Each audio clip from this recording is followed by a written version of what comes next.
First contact. The Earthship Endeavour glided silently through the void at the edge of uncharted space. Captain Morgan Hayes stood on the bridge, her eyes fixed on the main viewscreen displaying the small, rocky planet they were approaching.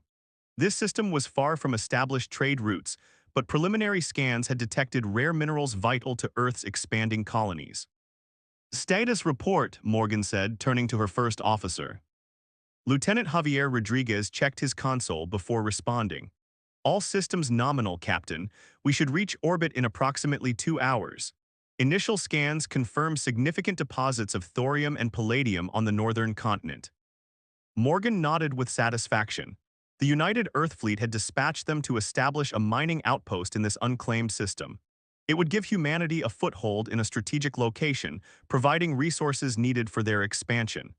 The Galactic Council had grudgingly approved the mission, though many alien species remained wary of humans. Captain, I'm detecting an energy signature, called out Ensign Way from the sensor station. It's not matching any known configurations in our database. Morgan moved swiftly to the station. Show me. The screen displayed a vessel approaching from the opposite side of the planet. Its design was unlike anything in their records, sleek with curved surfaces that seemed to shimmer with an iridescent quality. Most notably, it appeared heavily armed. They're on an intercept course, Captain, Way reported, her voice tight. Yellow alert, shields up but weapons on standby, Morgan ordered calmly. Open a channel on all frequencies. Let's see who else is interested in this little corner of space. Communications officer Jackson attempted multiple hails with no response. The bridge crew watched in tense silence as the unknown vessel continued its approach. Change course, Morgan decided.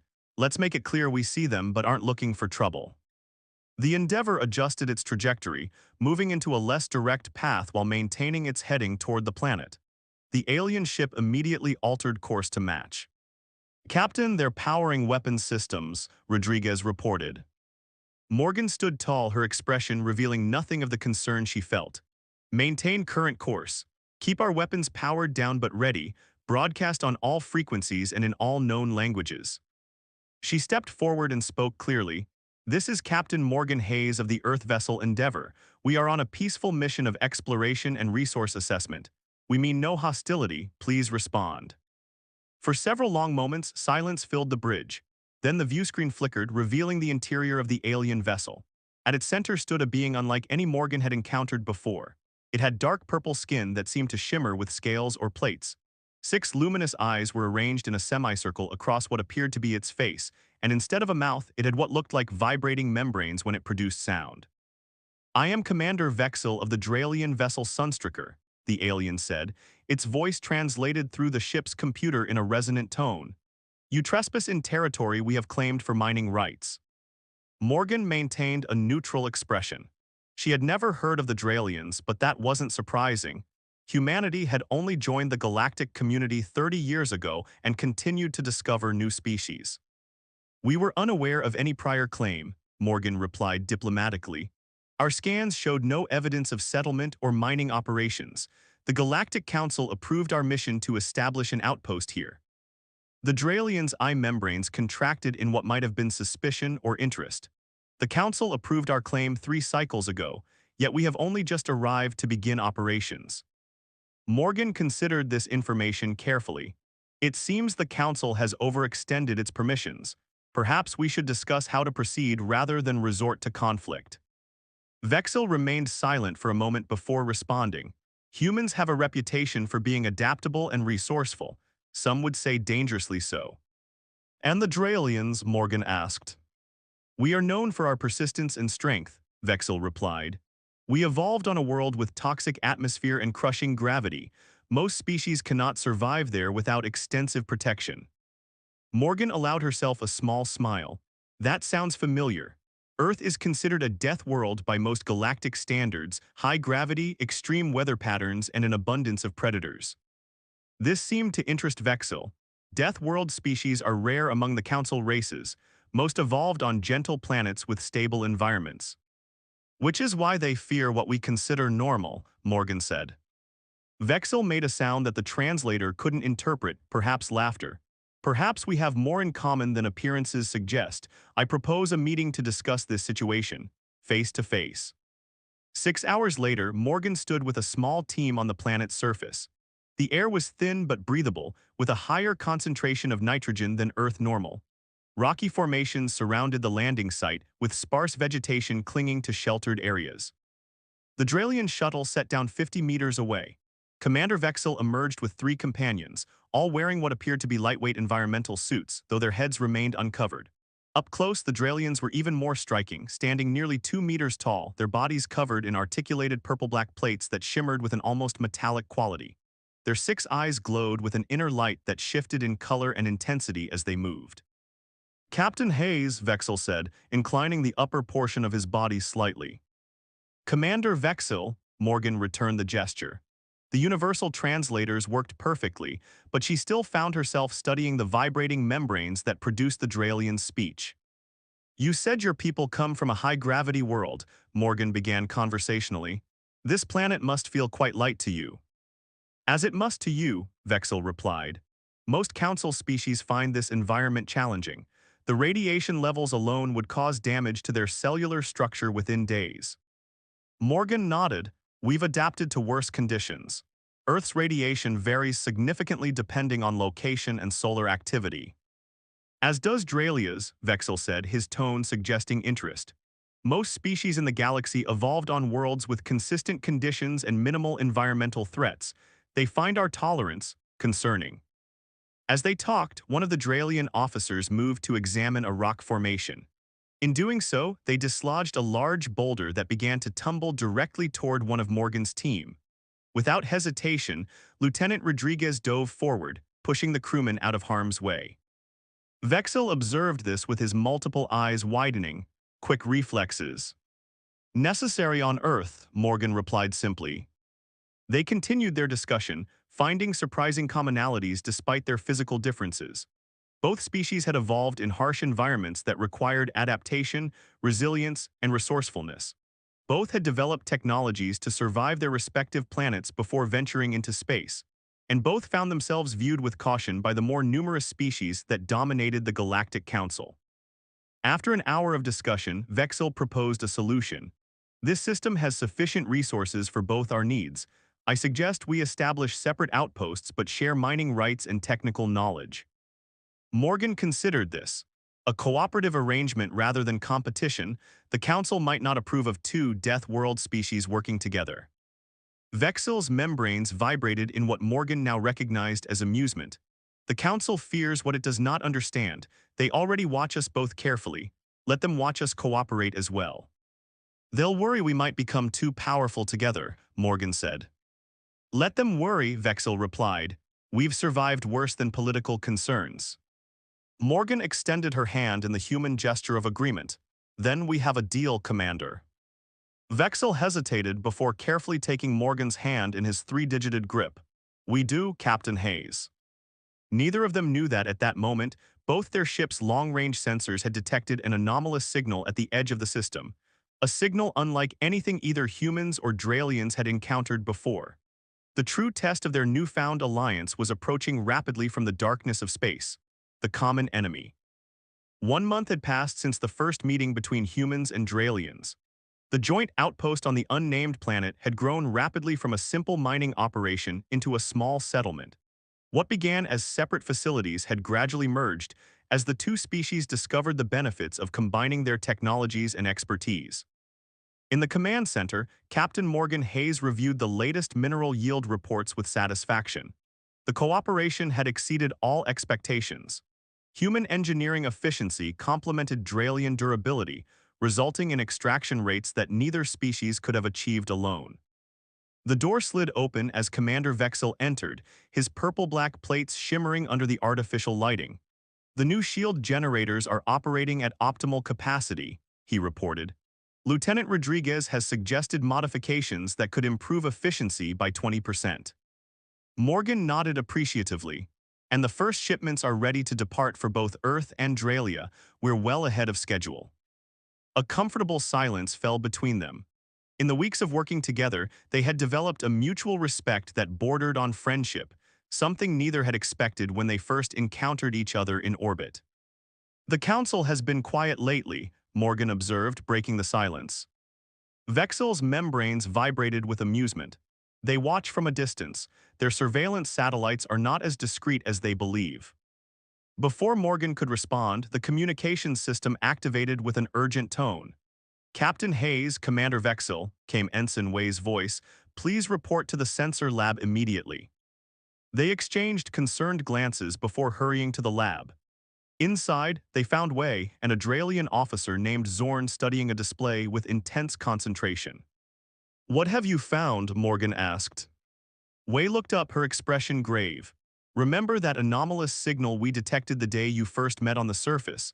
It's back and much stronger now. It appeared at the edge of the system approximately 4 hours ago, Zorn added, his translator conveying urgency. We've attempted to identify it, but it matches nothing in either human or Dralian databases. Show us, Vexel commanded. The main screen displayed a visual feed from the long-range sensors. At first, Morgan saw nothing unusual among the distant stars. Then she noticed a dark shape moving slowly toward the inner system. Can you enhance the image? She asked. Wei entered several commands, and the image zoomed in and clarified. What they saw caused everyone in the room to fall silent. It was a vessel, if that was the correct term, unlike anything they had encountered. Massive in scale, at least 15 times larger than either the Endeavour or the Sunstreaker, its hull appeared to absorb light rather than reflect it. The design defied conventional understanding, with geometric structures protruding at seemingly random intervals. Is it responding to hails? Morgan asked, breaking the silence. We've attempted all frequencies and protocols, Wei reported. No response. Vexel studied the image carefully. Those structures along the hull, they could be weapon systems or perhaps collection devices of some kind. Morgan made a quick decision. Alert both ships. I want the Endeavour and Sunstreaker ready to launch if necessary. Continue efforts to communicate with the vessel. What do you think it is? Vexel asked quietly as they left the lab. I don't know, Morgan admitted, but I don't like that it's heading directly toward our planet. 24 hours later, the situation had grown increasingly concerning. The unknown vessel had continued its approach, now clearly visible from the planet's surface as a dark blot against the stars. All attempts at communication had failed. In the outpost's conference room, Morgan and Vexel met with their senior officers to discuss options. We need more information, Morgan stated. I propose we send a joint reconnaissance team to observe from a safe distance. Agreed, Vexel said. A small, fast shuttle could approach without appearing threatening. I volunteer, Wei said immediately. As do I, added Zorn. My combat experience may prove useful if complications arise. 3 hours later, a shuttle launched from the outpost with Wei piloting and Zorn handling sensor operations. 2 additional crew members, 1 human and 1 Dralian, completed the team. Maintain observation distance, Morgan instructed through the communications link. This is reconnaissance only, take no unnecessary risks. From the outpost command center, Morgan and Vexel monitored the shuttle's progress intently. The mysterious vessel grew larger on their screens as the shuttle approached cautiously. After nearly an hour, Wei's voice came through the speakers. We're detecting unusual activity. The vessel appears to be harvesting something. Harvesting what? Vexel demanded. Energy, Zorn replied. It's collecting stellar radiation with technology beyond our understanding. Send visual confirmation, Morgan ordered. The screen filled with an image that made Morgan's breath catch. The massive vessel had unfurled enormous sail-like structures that glowed as they absorbed energy from the system's star. There's more, Wei reported, her voice tense. It's deploying smaller craft, dozens of them. On the screen, dark objects separated from the main vessel, dispersing in different directions. What are they doing? Morgan asked. There was a pause before Wei answered. They're heading toward the system's outer planets and moons. They appear to be mining or consuming the smaller celestial bodies. Suddenly, Zorn interrupted. Captain, one of the smaller vessels has altered course. It's moving toward our position. Return to base immediately, Morgan ordered. Too late, Wei replied, her voice steady despite the danger. It's moving too fast. We'll attempt evasive maneuvers.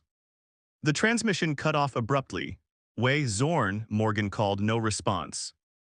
Rodriguez looked up from the sensor console, his face pale. Captain, I'm detecting weapons fire. The shuttle is taking evasive action. For several tense minutes, they watched as the shuttle performed desperate maneuvers to escape its pursuer. Then, to everyone's relief, it broke away and accelerated back toward the planet. When the team finally landed, they looked shaken. Wei had suffered a laceration across her shoulder, and one of Zorn's plate segments had been cracked. Report, Morgan said as they entered the command center. It attacked without provocation, Wei explained. The technology is unlike anything I've encountered. A single energy burst nearly overloaded our shields. If not for the reinforced plating we installed last week, we would not have survived, Zorn added grimly. Did you learn anything else? Vexel asked. Yes, Zorn answered. When we scanned the smaller craft, we detected no life signs. They appear to be automated. And the main vessel? Morgan inquired. Wei shook her head. Our sensors couldn't penetrate its hull, but based on its behavior and the autonomous drones, it could be some kind of automated harvester, a machine designed to collect resources. As they discussed the implications, an urgent message came through from the Sunstricker. Commander Vexel, a Dralian officer, reported, 3 of the smaller vessels have altered course. They're heading directly toward this planet. Morgan and Vexel shared a look of determination. Sound the alarm, Morgan ordered. Prepare all defenses. And send messages to both our homeworlds, Vexel added. We'll need reinforcements. As the outpost mobilized for the approaching threat, Morgan couldn't help but wonder. What was this mysterious entity and why had it come to their system? Whatever the answer, one thing was clear. The alliance between humans and Dralians was about to face its first true test. The 3 autonomous vessels approached with frightening speed. In the outpost's command center, Morgan and Vexel gathered their officers to plan a defense. Our shield systems weren't designed to withstand this level of attack, Rodriguez reported, reviewing sensor data. Based on what hit the shuttle, these weapons could breach our defenses within minutes. Vexel nodded gravely. The Endeavor and Sunstricker are moving into defensive positions, but even together they may be insufficient. Morgan studied the tactical display. The unknown vessels would reach them in less than 2 hours. Messages had been sent to both Earth and Dralia, but assistance would take days to arrive. We fight with what we have, Morgan stated firmly. We're both from death worlds. Surviving impossible situations is what we do. A flicker of what Morgan had come to recognize as a smile appeared in Vexel's eye patterns. Indeed, where others see certain defeat, we see a challenge to overcome. What about the mining equipment? Wei suggested. The excavation lasers could be modified into defensive weapons. Zorn, his damaged plate now bandaged, nodded enthusiastically. And the power cells from our heavy machinery could enhance the shield generators. Make it happen, Morgan ordered. Rodriguez, work with the Dralian engineers to strengthen our shields. Zorn, prepare every weapon we can muster. As the teams hurried to implement these changes, Morgan and Vexel retreated to a private room to discuss strategy. Our ships should engage the vessels before they reach the planet, Vexel proposed. Keep the battle away from the outpost. Morgan agreed but cautioned, we need to be strategic. These entities destroyed a moon with apparent ease. They're more powerful than anything either of us has faced before. For the next hour, they developed a battle plan that combined human tactical flexibility with Dralian resilience. When they returned to the command center, the atmosphere had transformed from anxious fear to focused determination. Humans and Dralians worked side by side, converting mining equipment into makeshift defenses and reinforcing the outpost's protective systems. First contact in 30 minutes, announced the sensor operator. Morgan opened a channel to both ships. This is Captain Hayes. The hostile vessels will be in range soon. Remember the plan, hit-and-run attacks only. Don't remain in their firing arc for more than 8 seconds. Understood, came the reply from the Endeavor's acting captain. The Sunstricker stands ready, added the Dralian first officer. We will make them regret approaching our outpost. Morgan turned to Vexel. I never imagined I'd be fighting an unknown enemy alongside a Dralian. And I never thought I would trust a human with my life, Vexel replied. Yet here we stand. As the automated vessels entered the outer atmosphere, the Endeavor and Sunstricker launched their coordinated attack. The human ship targeted propulsion systems while the Dralian vessel focused on what appeared to be weapons arrays. Their differing tactics complemented each other perfectly. Where human precision failed against the alien armor, Dralian power succeeded in creating breaches. On the ground, the outposts' hastily assembled defenses activated as the third vessel broke through the orbital engagement. Modified mining lasers fired at the approaching threat, their beams strengthened by Dralian power technology. Direct hit, Rodriguez called out, but minimal damage. The autonomous vessel returned fire, striking the outpost shields with devastating force. The command center shook violently as power fluctuated. Shield integrity at 30%, Wei reported. One more hit like that and we're exposed. Morgan looked to Vexil, who was receiving reports from his own people. We cannot withstand another direct attack, the Dralian confirmed. As the vessel prepared for another assault, a sudden flash of light appeared in the sky. Multiple new signatures registered on the sensors. Captain Wei exclaimed, 5 ships just entered the system, 3 human and 2 Dralian. Morgan felt a surge of hope. The reinforcements arrived sooner than expected. The fresh vessels immediately engaged the automated harvesters, their coordinated attacks proving far more effective than the outpost's defenses. Within minutes, the immediate threat had been neutralized, though the main harvester vessel remained at the system's edge, seemingly observing.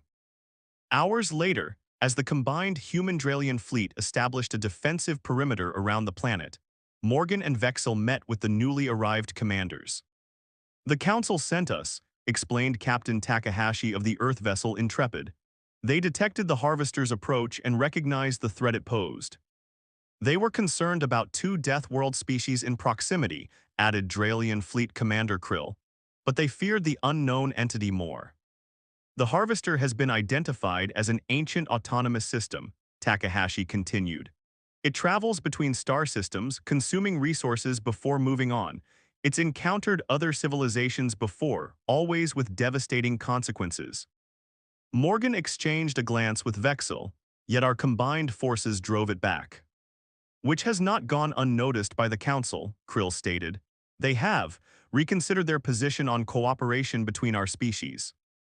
As the meeting concluded, Morgan found herself standing with Vexil at the observation window, watching as human and Dralian ships patrolled together. It seems adversity has forged a stronger bond than diplomacy ever could, she remarked. Perhaps that is the nature of deathworld species, Vexil replied thoughtfully. We recognize strength in others who have learned to survive against all odds. Morgan nodded. This is just the beginning, isn't it, of something much larger than a mining outpost. Vexil's eye patterns shifted in what she now recognized as contemplation. Indeed, the harvesters will return and there may be other threats beyond our current understanding, but together. Together, Morgan finished, we might just change the balance of power in the galaxy. As they stood watching their ships move in coordinated patterns against the backdrop of stars, neither could have predicted how right they were, or how soon their alliance would be tested again.